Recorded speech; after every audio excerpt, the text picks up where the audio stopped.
lovely to see everybody. It's great to see some familiar faces and some new faces. There is one other little thing I think we should introduce, which is, could Eve give us a wave? Eve, could you give us a good old wave? Eve is our new SUFOP team member, and we're delighted to have her on board. So we'd like to give her a big round of applause, please, for joining the SUFOP team. Thanks, Rosie. It's great to be here. So I first came across Greenr after we had a talk, quite a year and a half ago or more, about carbon calculators. And I thought, I'd like to know what my carbon footprint is, because I'm that kind of person.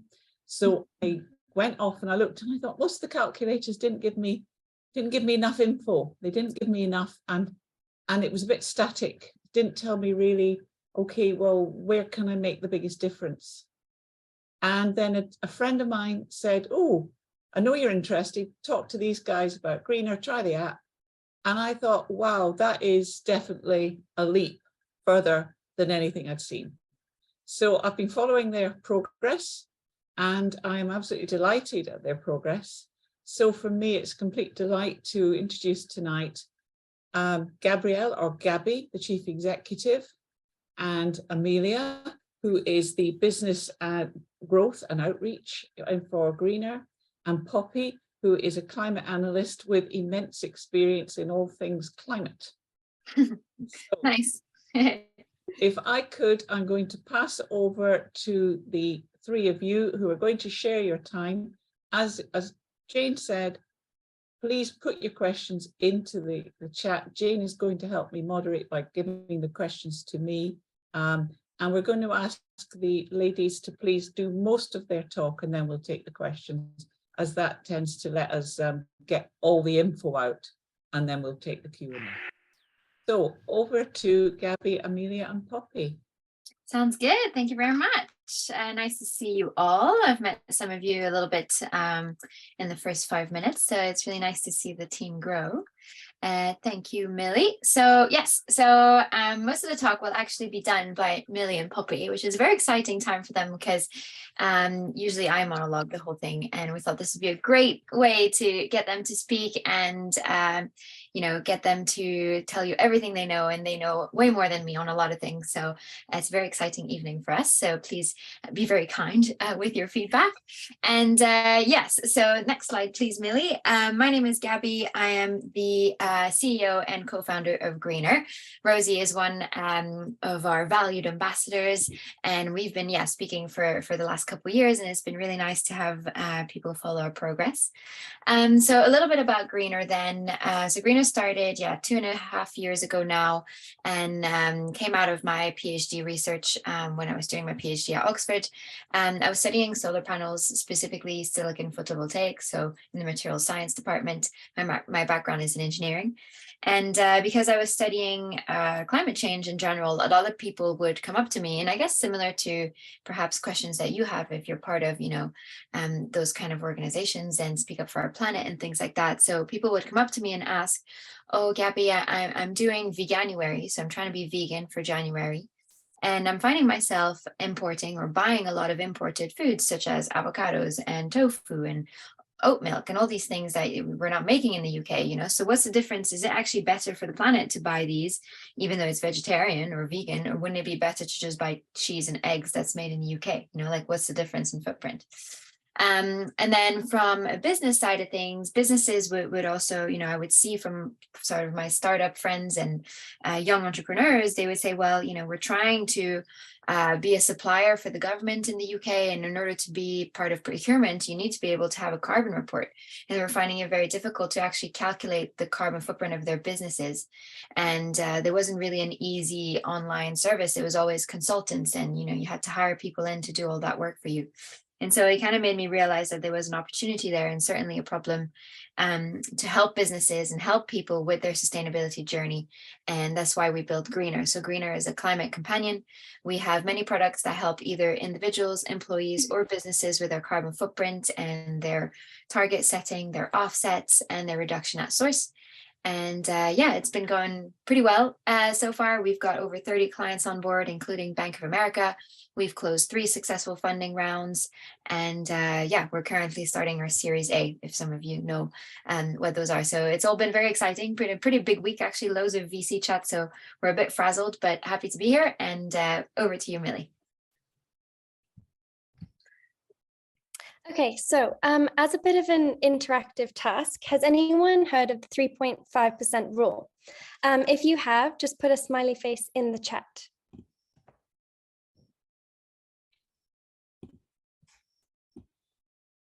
Okay, so it looks like not very many people have heard about it. So basically, the 3.5% rule states that a dedicated group of people, around 3.5% of a population, is the critical mass needed to create a peaceful revolution. By actively engaging in the movement, this percentage of the population can create a significant widespread change and eventually lead to creating a revolution. This has been seen in history throughout our time. For example, the suffragettes movement, the Velvet Revolution, and the American Civil Rights Movement. All these examples demonstrated the power of peaceful protests in mass numbers. At Greenr, we believe in this theory applies to our mission of getting businesses to take action towards sustainability. We know that saving the planet can be a daunting task, but by focusing on a small group of businesses that are willing to make a difference, we can create a ripple effect that will lead to widespread change.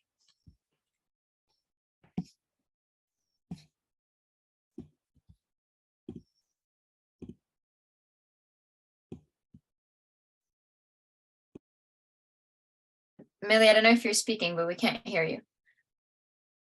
I believe that was Millie's slide, and I can see her being activated. No chance, I'm afraid. Can you hear me now? Yeah. Perfect. Okay. Sorry, everyone. I don't know what happened there.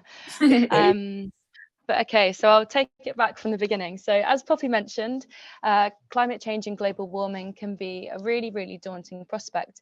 And this has been coined as the term climate anxiety, which is defined as the anxiety related to the global climate crisis and the threat of environmental disaster.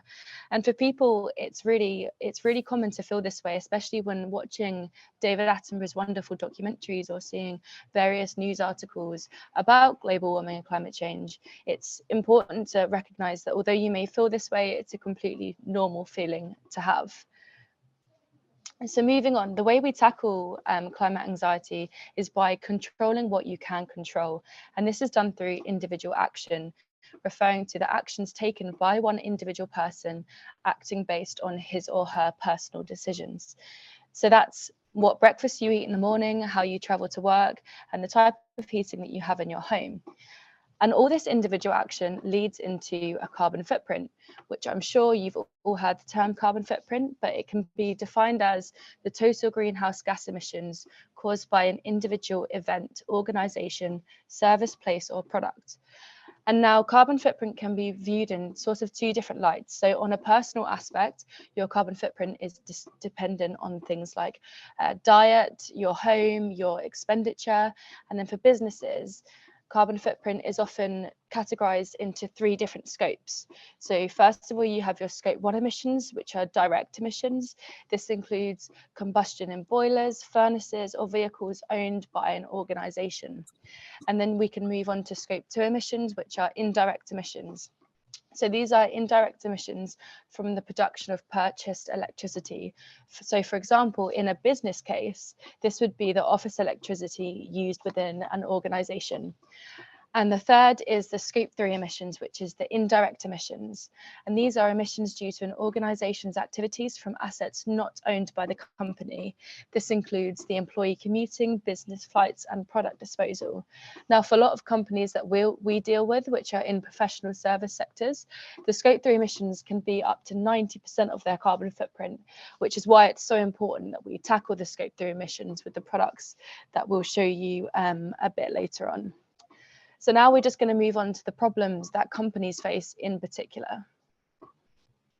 That's me. Yes, so specifically looking at businesses all across the world, and I have taken a note your question, Bob. We can loop back to that in a minute. But there is considerable legislation happening across the world. The UK, I would say, is one of the front runners in terms of having ambitious laws forcing companies to report on their emissions. The EU is following up close behind. There are some laws in Canada, not that many laws in the US yet, but quite a lot in Australia and New Zealand. In terms of China, of course, it is quite a difficult program to navigate, and there are laws coming into force. And actually, if you look at their sustainable practices, or at least their renewable energy installation, they're actually leading the world in terms of installing solar and wind farms and things like that. But obviously, they're also leading the world in terms of emitting most carbon footprint. But I'll loop back into what we can do from a policy point of view in a minute. So in the UK, to summarize, at the moment, last year, there was a law that came into force, which means that any company that has over 250 employees and makes either 36 million in revenue or 18 million in profit needs to report their scopes 1, 2, and 3 emission, as well as a fully fledged decarbonization plan. So showing exactly how they're going to get to net zero by 2050. And then they also need to report on their yearly reduction in carbon footprint. And if they don't do that, they will obviously, be subject to fines. So I think it is up to £50,000, which doesn't seem a lot compared to their £18 million revenue, but it also means, fines from HMRC, reputation damage, as well as potential, further fines if that's not followed. So that is quite a good law for us, especially at Greenr, because then we can tackle any company that is around 250 employees and help them, with those legislation through our entire products. And then the last thing I wanted to touch on is that recently, in 2022, there was this task force on climate financial disclosure, so the TCFD, and that has been rolled out globally. And it is a voluntary reporting organization that all companies in any country can abide to and report, no matter what your size is, no matter what your profits are. There aren't going to be any fines, but you're able to just report on your climate progress, which has been a really good community that, us as companies, we can follow. So yes. And then, go ahead, Poppy. So as well as the new laws and regulations, if we want to meet the goals of the Paris Agreement and reverse the effects of climate change, companies must achieve net zero emissions. Net zero means a reduction of 95% of emissions, allowing only 5% of emissions to be offset. To put this into a UK context, every individual in the UK needs to go from emitting 10 tonnes of CO2 per year to only 2 tonnes of CO2 by 2030. At Greenr, we believe in reducing emissions at source, and we've developed a unique approach to help companies achieve this goal, which Millie will explain shortly. Another problem we find is greenwashing. Companies are being sued for greenwashing claims, including claiming to be carbon neutral without reducing any emissions at source. Greenwashing is often defined as a tactic to make people believe a company is doing more to protect the environment than it actually is.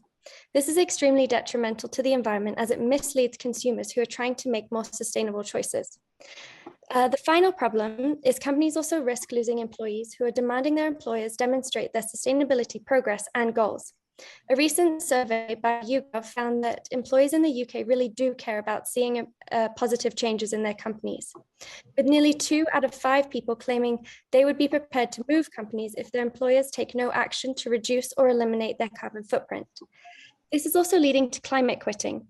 As the effects of climate change become more severe and widespread, many individuals are choosing to take action into their own hands by leaving their jobs to pursue careers combating climate change, meaning it's time to make every organization that little bit greener. Perfect. So how do we do that? So I'm just going to move into the Greenr solutions. Now, in terms of the products we provide and the solutions, we've categorized them into 2 different categories, which is the first one, which is the measurement piece, and the second part, which is the reduction piece. So our first product is our measuring, which is the business carbon calculator. And this enables companies of all sizes to get a carbon health score, which then provides them with a downloadable report that they can use. And then the products moving forward are what we charge our Greenr license for. But it was really important for us to provide the business carbon calculator for free, because we say that the first step to managing any problem is measuring it. So we thought that giving the tool for free for businesses would at least encourage some companies to at least start on their sustainable journey. The second product is our refining piece. So this is refining the carbon health score that we calculate with our business carbon calculator. And this is done through our Greenr accounting. We currently have plugins to business expense systems such as Xero and QuickBooks, where we can integrate with your expense systems and get the exact carbon footprint of the expenditure. So for example, if an organisation spends £100 on marketing each month, we can direct the exact carbon weight for that payment to ensure that the reduction in emissions going forward is completely dependent on the weight of each purchase. Our next portion is our reduction piece, which is probably the most important thing to Greenr. So the third product is our employee engagement app, which is our favourite product to ever talk about. So within the app, we encourage clients to onboard all of their employees. They then fill in a carbon health check themselves to get their personal carbon footprint, which Rosie was speaking about earlier. We then also set up employee competitions to help companies reduce at source, because as I mentioned earlier, those scope 3 emissions, which is the employee commuting, the employee kind of expenditure, are the biggest factors of some financial services organizations. So it's really important to harness the data, find out what the problem is, whether it is the commuting to work, and make sure we reduce at source. And I'll show you a bit of the demo of the app shortly. Our final product is our offsets, and it's really important for me to mention here that offsets are for unavoidable emissions. So Gabby famously says, and she always laughs at me for saying famously, but she says that the best ton of carbon offset you can ever purchase is one that you never emitted in the first place. And we really stand true to that. And Poppy will go on to speak about a bit more about the offsets that we have available for those unavoidable emissions. But as I mentioned, this is the Greenr app. So anyone can download the app and log on to calculate their own carbon footprint by asking the questions that you can see to the left-hand side of the screen. And again, this helps refine the company's scope 3 emissions and reports anonymously back to the company in a dashboard aggregated view, so that we can see the problem of the emissions in order to make sure that our reduction plan fits accordingly. So as I mentioned, Poppy will go through the offset charter, and Poppy's she's a seasoned pro at this, as she's done a lot of the research herself.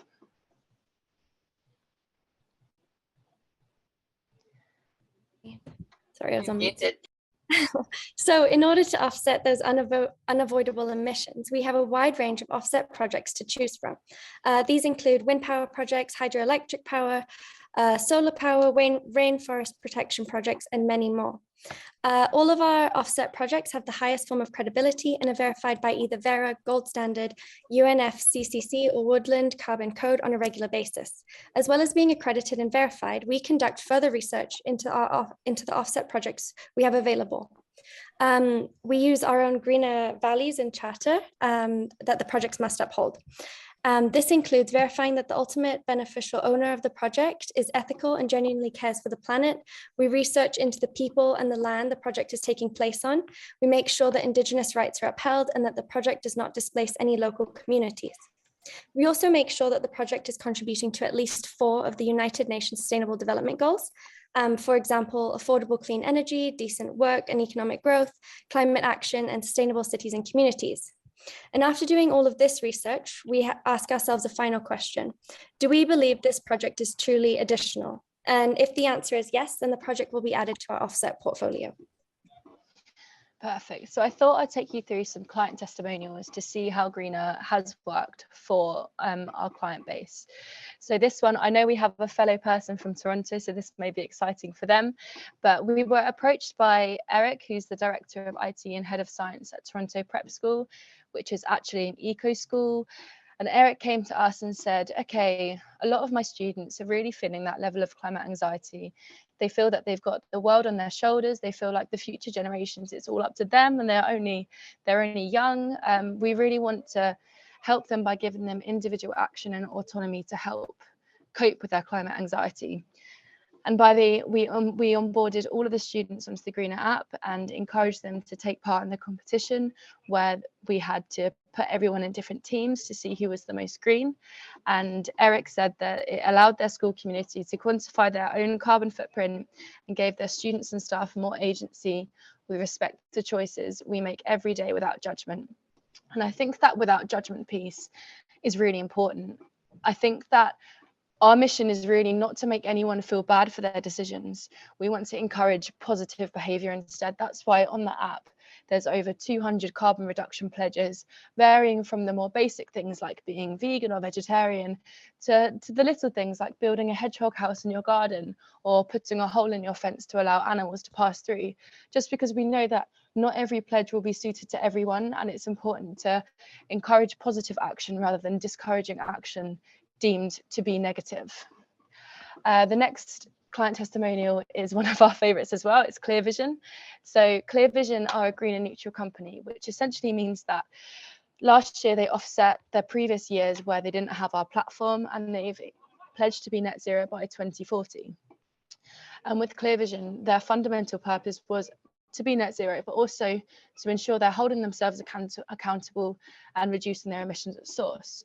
So similar to Onto Prep School, with Clear Vision, we onboarded their 70 employees onto the Greenr platform, allocated them into different teams, which they actually picked to be animals, which is exciting, and ensured that they were involved in the competition by having features like a Slack integration, so their workforce messaging integration to make sure that everybody's inputting data, whilst also connecting to different things like DVLA and Fitbit to make sure that we're making the process of user input as seamless as possible. And so for Clear Vision, over 1 month, they managed to reduce 15,000 kilograms of CO2 completely at source, which is the equivalent to 757 trees growing for an entire year, powering a car for 7 years, or powering 7 homes for an entire year. We spoke to Rosie and Jane before this, and they said that on average, 30 people attend this workshop. So we did some calculations ourselves and projected the growth that a platform like Greenr could have within your own community. So for example, if everyone in this call right now chose to be meatless every single Monday, that would save 5,640 kilograms of CO2, which is the equivalent to growing 282 trees for an entire year. If everybody in this call also decided to air dry their laundry, which may be easier for the participants here that are in countries like Spain, but it would also save 12,960 kilograms of CO2, which is the equivalent of powering 2,398 homes for an entire day.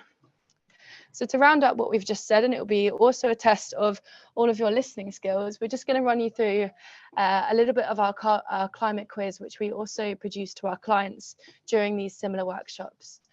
So for the first question, what is the average carbon footprint of people in the UK? And now if you think the answer is 8 tons, I'd like you to put your hand up. And if you think the answer is 10 tons, I'd like you to put your hand down.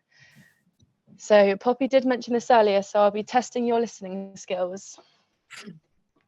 I also can't see anyone, so I'm just gonna I can see people, Millie, so I'll be your MC. Perfect, So the idea is hand up if you think it's 8 tons, and hand down if, like on camera, if you think it's 10. We've got a mix, but everyone's sort of voted, so I think you can go next. Perfect. So the answer is 10 tons. Gabby, if you want to take this quiz over, I think it might be a little bit easier. Yeah, sure. Sounds good. All right. So next slide. So yeah, so how much carbon can a regular meat eater save by going vegetarian? So if you eat meat every day, then you decide to go completely vegetarian, so the opposite of cold turkey, I guess, would you save 1.5 tons a year? Would you save 6 tons? Again, hands up for 1.5, hands down for 6. Most people are saying 1.5, I would say. So yeah, answer. It is indeed 1.5 tons, which is quite good. You know, it's 15% of your footprint. You can do quite a big chunk just by changing your diet. Yep, next. How much carbon can you save by cycling to work instead of driving? So if it is possible, if you're able, obviously and able-bodied, if you were cycling instead of driving, could you save 600 kilos a year or 350? Hands up, hands down. Mixed bag. Most people are saying 600. Yeah, it is indeed. Well done. All right, and then yeah, that's it. So sorry, we're a bit short on time, but yeah, any questions? I've been trying to answer some in the chat, and And yeah, any questions, do let us know. Regarding the declining in world population, Michael, I mean, absolutely, it is definitely, you know, more people, more problems in this case. We thought we would put a don't have any kids on our app as a pledge, but then we didn't think that'd be very popular, so we didn't. But obviously you would save a lot of carbon if you just have less children. But we're seeing a lot of the world's population declining, like even in China at the moment, for the first year ever, the population is actually declining, whereas they thought it would happen closer to 2040. So, you know, things are changing.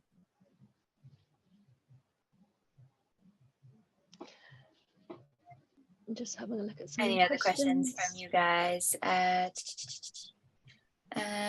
Latest figure for the UK is near 5.6. Is that true? Because we checked the other day and it was like 8 or 9. I think it depends on the socioeconomical background that you're considering for people.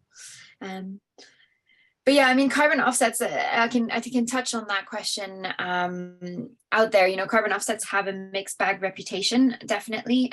There's carbon offsets that are carbon reduction, like completely reduction. So you'll have biochar or actual, you know, vacuums essentially that are sucking out carbon from the atmosphere, but these are really expensive. Or you can plant trees, but the problem with planting trees is that it has a lot of ethical and environmental concerns. You know, are you planting the right trees? Are you actually planting trees? Are they being burnt down 5 years later, etc.? Or you can focus on carbon avoidance project, which is what we do, which is essentially funding renewable energy projects in places where they wouldn't have that opportunity. So, you know, a bioreactor made from rice husks in Cambodia, which they would have never had the money to build this reactor, but through donations from carbon offsets, they're able to build that reactor and avoid having to use an oil or gas generator for their village. So that's a good way of making sure that, you know, you're removing those carbons from being emitted. So yeah, so there's a mix. Vegetarian. Gabby, can I just interrupt? On top of that one, could you tell us what is meant by truly additional? Because you said that in the presentation. Yeah. I want to make sure everybody understood what that meant. Yeah, so additionality is one of the requirements to be an accredited carbon offset. So if you say, okay, I'm going to build this wind farm in Turkey, and I've got all the money, it's going to cost me £100 million and I'm going to build it, then you're not able to claim, oh, and we've avoided 100,000 tons of carbon from being emitted, give me money for offsets. Because the money that you're receiving from these offsets has not allowed you to build those wind farms. So the additional income that you're getting from these offsets has not allowed you to avoid additional carbon being emitted, essentially. So that is what additionality. So in order to be accredited as a carbon offset, you need to prove that without the money from the offsets, that technology wouldn't have been built in the first place. So a good example is if you have a school in Turkey and they're currently running their electricity on a gas generator or an oil generator, and they have loads of sun, so they would love to have solar panels on their roofs, but they can't because they don't have the money. So they put in an application to be an accredited carbon offset project. They get donations or, you know, money from offsets, maybe £20,000, because they're going to avoid, you know, 10,000 tons of CO2 over 20 years. And then they get the money, they're able to put the solar panels on, and that becomes an additional, truly additional carbon offset project. Thank you. That's all right. I've been following the chat a little bit. Michael Henstra asked, why is there never a conversation about the negative impact of population? It is an interesting one.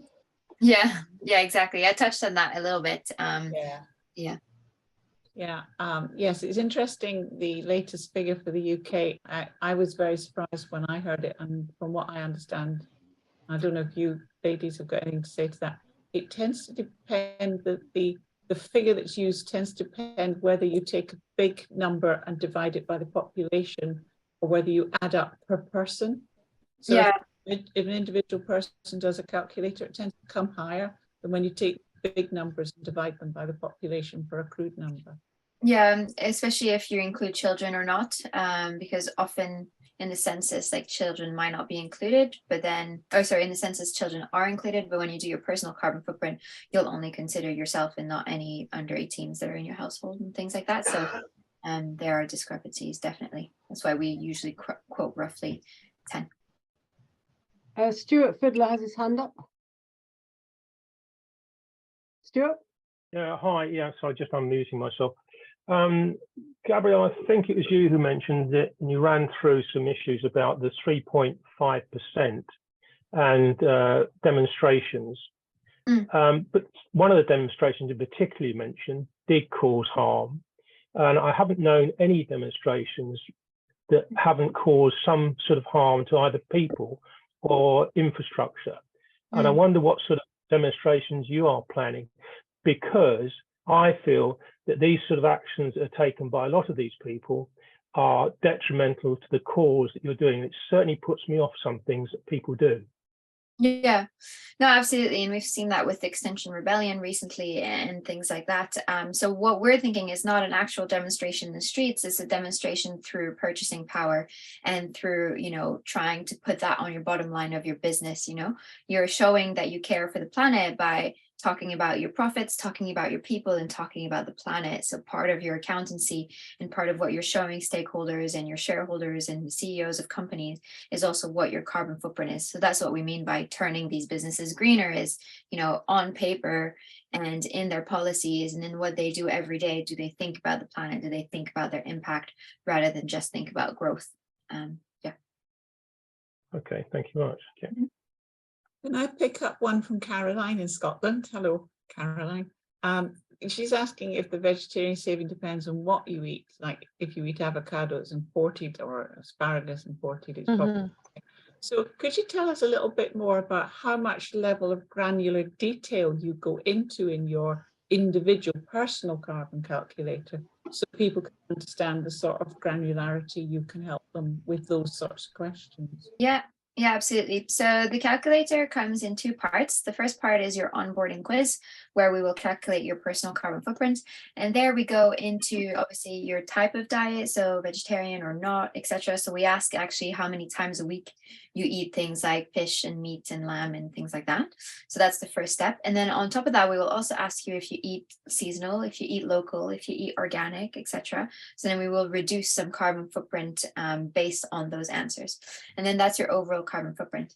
And then in terms of the daily use of the app, then you're able to actually put in all of your ingredients granular, you know, gram by gram almost. So similar to like a food log if you're trying to lose weight. So you could put avocado, and then since you're based in the UK or you're based in Canada, we'll calculate how far that distance is to the nearest, you know, normal avocado farm, and then your carbon footprint will be altered because of that. Thank you very much. And I'm just going to take a follow-up one from Caroline. Are the new hyper-processed plant-based foods really climate friendly? They seem to come with a lot of packaging. Yeah, that's one that this is like a pet peeve for Millie. Yeah. She hates it.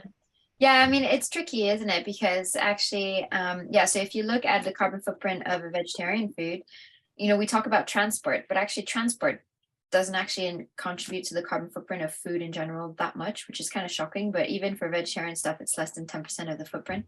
Most of it comes definitely from packaging and from growing of the fiber or the wheat or the animal, right?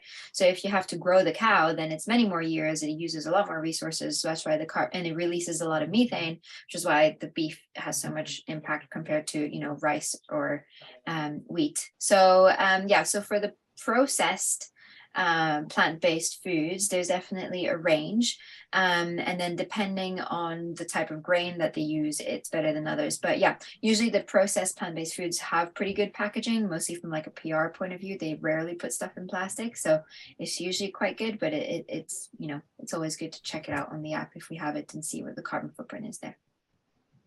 Okay, now Chris has asked us all a deep question. Is it a personal moral responsibility for us to be individually net zero? Frankly, I think that's beyond the scope of tonight's meeting. So We're prepared to answer it. It's up to you, to be honest. Small steps, big changes. Yeah, we're trying to convince people, but I would add that the sort of, I may just, that the climate minister from Jersey agreed that it is a personal responsibility, but it is a choice, as you say. Yeah, exactly. How much do you find, picking that up, how much do you find that within companies, and you're getting people sort of competing a little bit? Can you tell us a little bit about how does competition, sort of how does it work with people then not getting a little bit judgmental about people who are not so competitive? Yeah, I mean, Yeah. go ahead, Millie. Yeah, so I think, so in terms of when everyone's onboarded onto the app, you can only see your own personal action. And I know that the data and points gets aggregated so that your team can see how well they're doing. But basically, no single person will be able to see another single person's individual action. So yes, you can have a go at your entire team for not earning enough points, but you'll never ever be able to single anybody out for their choices. And that's, again, something that we hold dear to us, not shaming anybody.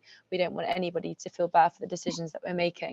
But we had quite a funny workshop a couple of weeks ago with Clear Vision, who are the ones that had the massive carbon saving.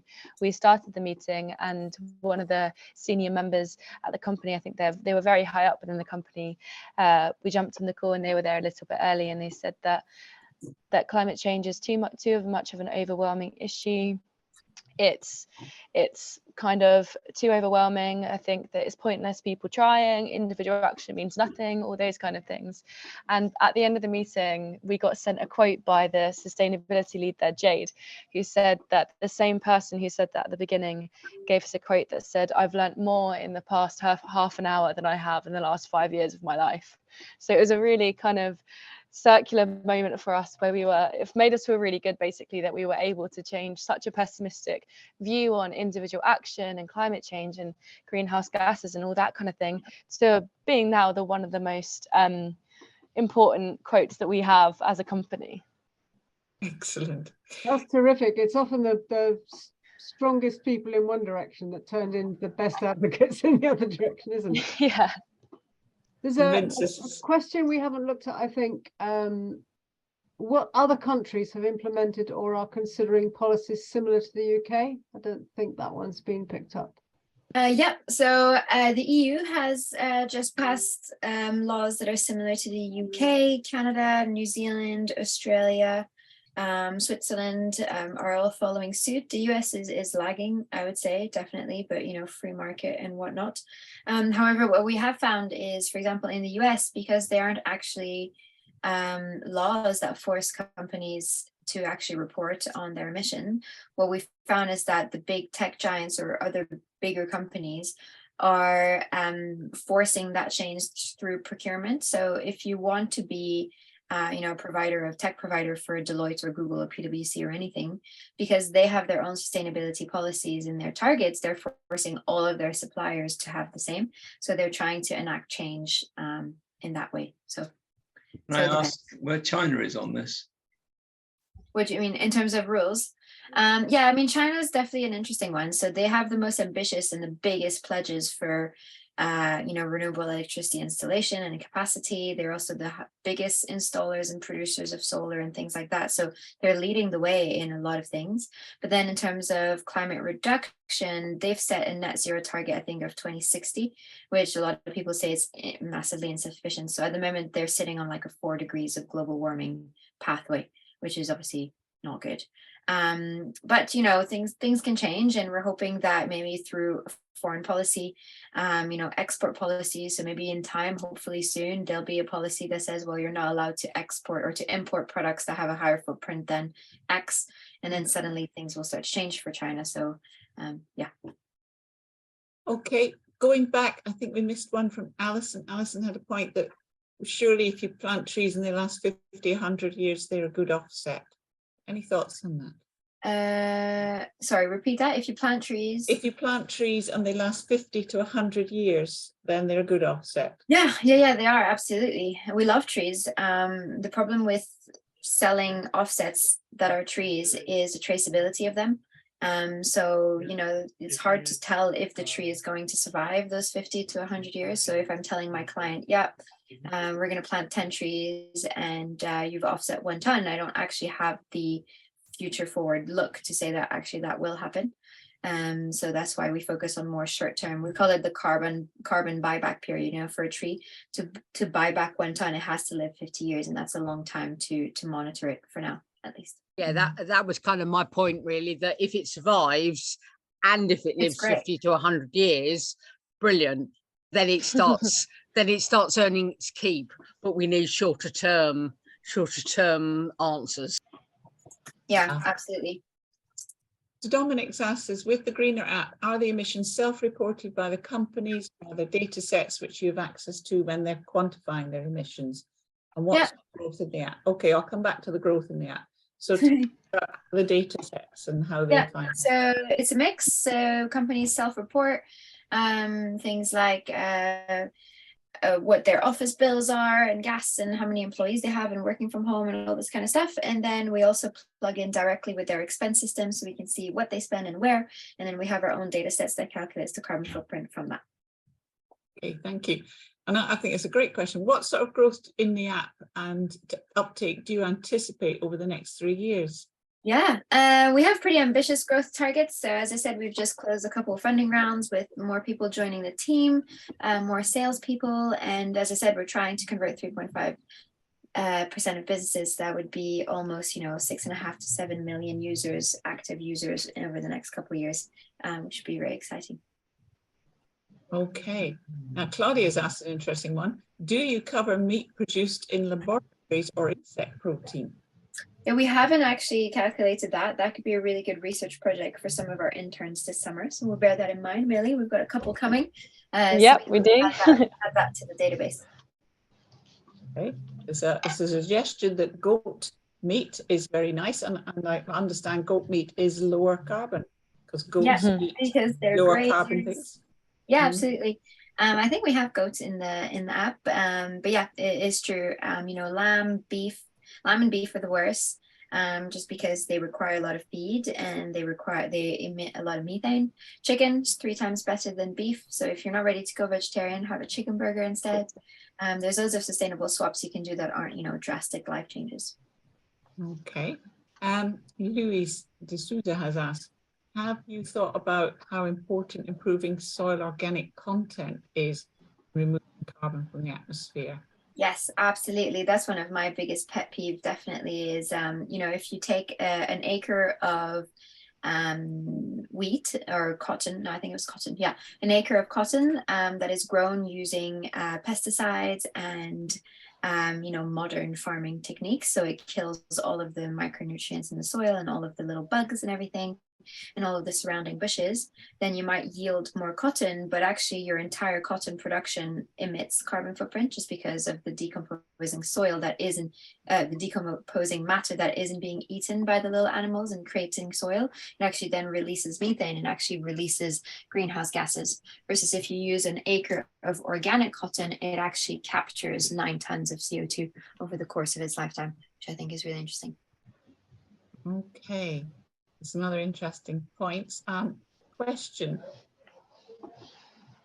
What steps are taken if a company which was previously good at reducing emissions starts reverting back to more carbon intensive practices? Sorry, I can think of a large oil company that's publicly announced it's doing that. Does the app send a nudge or do you call them to ask what's going on? Something else. What's going on? Yeah, so we do yearly audits. So in order to become Greenr neutral or Greenr positive or have our accreditation, you need to submit all of your data on a yearly basis. And then, if you wouldn't be doing those kind of things, then you would lose your accreditation. And then obviously we would be trying to see what's going on. Okay. One of the things that interests me is you've obviously got data now as to you present data to people. What are the most popular ways that people choose to reduce their individual carbon footprint? Is there any pattern to it? Yeah, definitely. I can take that one. So we launched some competitions with some of our clients in November and December. So in terms of the employee activity to reduce their personal carbon footprint, which contributes to their scope 3 emissions, in the app there was a pledge to turn your thermostat down by just 1 degree, and the 1 degree can cause a massive carbon saving over the whole year if you continue to do that. And it was in the month of November, so a lot of the employees, when they were working from home, which is the responsibility of the company because it's during work hours, were turning their thermostat down by just 1 degree. It was a really simple task that a lot of people could do, and it's a task that you really don't even notice. You don't notice that 1 degree of temperature turning down. And then it really varies from client to client, but a lot of our clients noticed that in terms of their emissions calculations, a lot of their emissions were coming from that employee commute. So a lot of their employees were driving to work, or they were flying to a meeting that's only sort of a 6-hour drive away. So ensuring that we're looking at those emissions and encouraging people to car share, take the train instead, and things like that. And those factors can be really simple changes to a company's dynamic, but have that massive carbon saving required to reach net zero. And the other question I had for you about behaviour change was, that's employees change. Is there a noticeable behaviour change, or can you even advise companies as to what might be their quickest route to reducing? So in other words, do you give any consultation advice, or do they just effectively work that their own emissions map? Yeah, no. So as part of our carbon report, you also have full pages of recommendation based on your carbon hotspots. So we'll look specifically where your carbon is coming from, and then we will allocate up to, I think, 15 pledges that you can take as a company to reduce your carbon at source. Okay. There's a question about investors in people. Jennifer says, our family business has investors in people accreditation. Is this something you can link into? Yeah, I haven't heard of investors in people. We link into eco schools. We've looked at the vegan accreditation, all this kind of stuff, but we can certainly look at that. We try to link into different things, like B Corp is one of them as well, which might be similar to investors in people. Okay. Question about well-known carbon calculators give quite different results.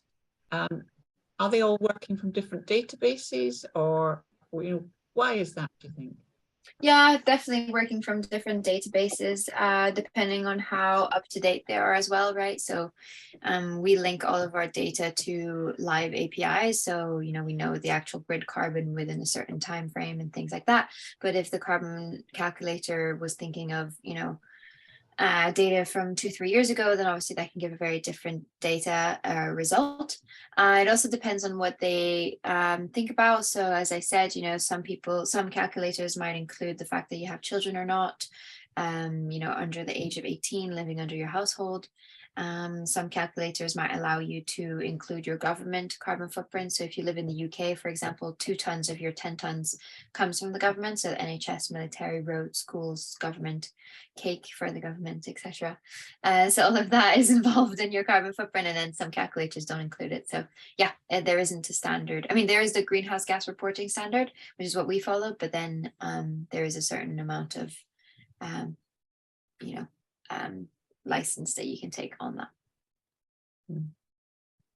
that. Brian, you've asked a question about who's preventing the major suppliers from using green case just to make major profits, buying low and selling at 6 times the price. I'm not quite sure whether you're back on the electricity. Do you mean you're greenwashing, or? Yeah. I don't know if this is a greenwashing thing or whether it's going back to your point about what the price you get for exporting to the grid from a private home versus the price they sell it on at. But can you put a little bit more in the chat, Brian, on what you're really wanting to know from Greenr here? Or speak? I can speak. I've got a voice. No problem at all. Yes, my point is that I believe that most of the people who've got green energy sitting on the roof are being ripped off tremendously by major organizations who'll only give you just a few cents for a kilowatt hour, whilst they'll sell it at 6 or 10 times that price back to the people. And I don't see any movement in the green area who are fighting that issue. You're just allowing the major companies to get away with it. There are some of us that are trying to be carbon neutral in terms of electricity supply. I'm about 90% at the moment and looking for other ways of actually sending my spare electricity up so I can get it back again. But there are an awful lot of people who don't have that choice, don't have that ability. England, France, these are all countries who have no choice whatsoever in what they do. Spain at least allow a choice if they had enough of the companies that are prepared to create virtual batteries in the sky for us. We only have one in the whole of Spain that will do that. But these ideas are fantastic, but they're not getting around. That exists in Spain only and no other country in the world. Yeah, interesting. Yeah, I mean, that's definitely an issue that needs to be tackled. We're not letting anyone getting away with it. We just can't tackle everything, right? So yeah, I mean, you know, prosumers is what we call them. So producer consumers is definitely something that we're hoping to see more of. We have partnerships with different companies, including Octopus Energy, which I believe are trying to tackle that issue to some extent. But you know, the energy price and the energy crisis is definitely such a huge issue. There's more that needs to be done. We should have more people like you, Brian, that will lobby governments so that we can see a difference.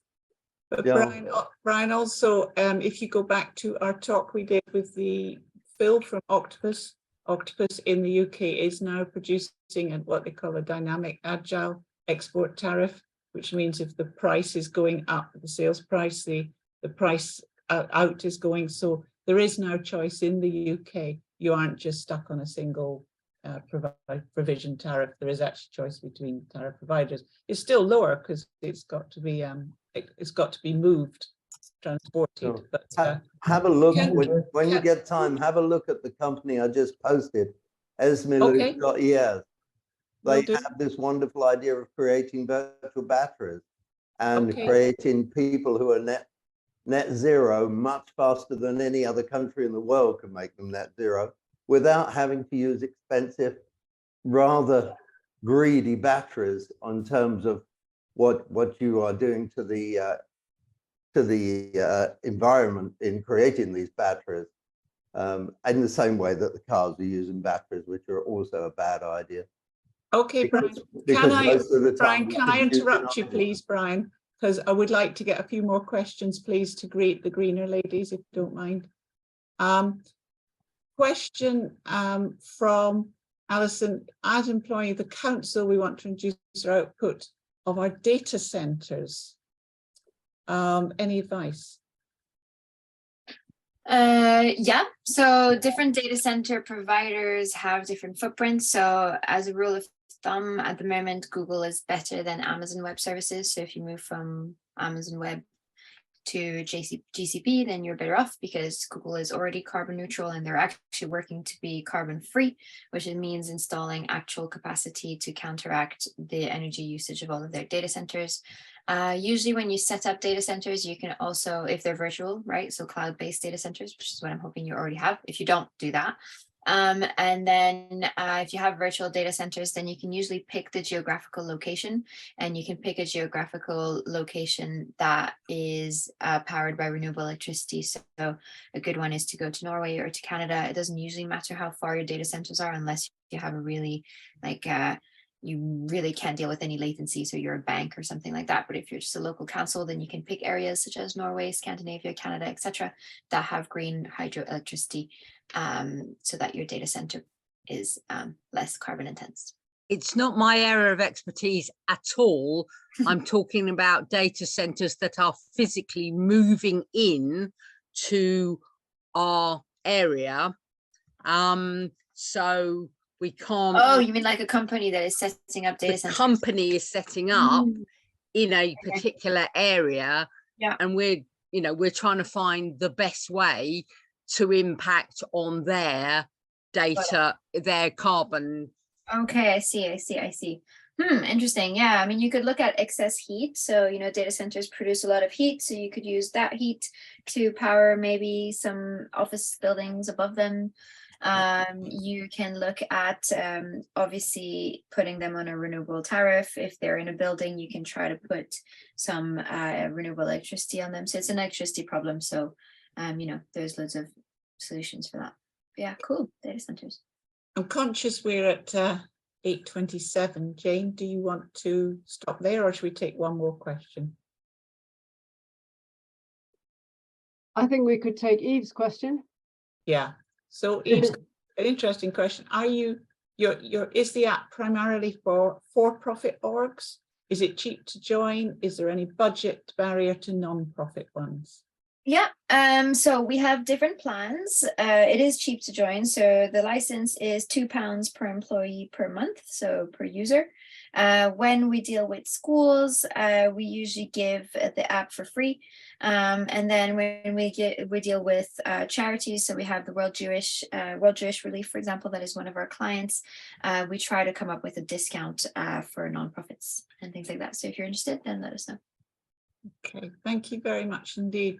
So before I pass back to Jane to sort of say various little bits about SUFOP, could I just say on behalf of everybody who is here tonight, a very big thank you to Gabby, Amelia and Poppy for a really interesting presentation and a great Q&A. So thank you. Everybody would like to, even if you're muted. Thank you very much. So many questions. Thank you. Thank you very much.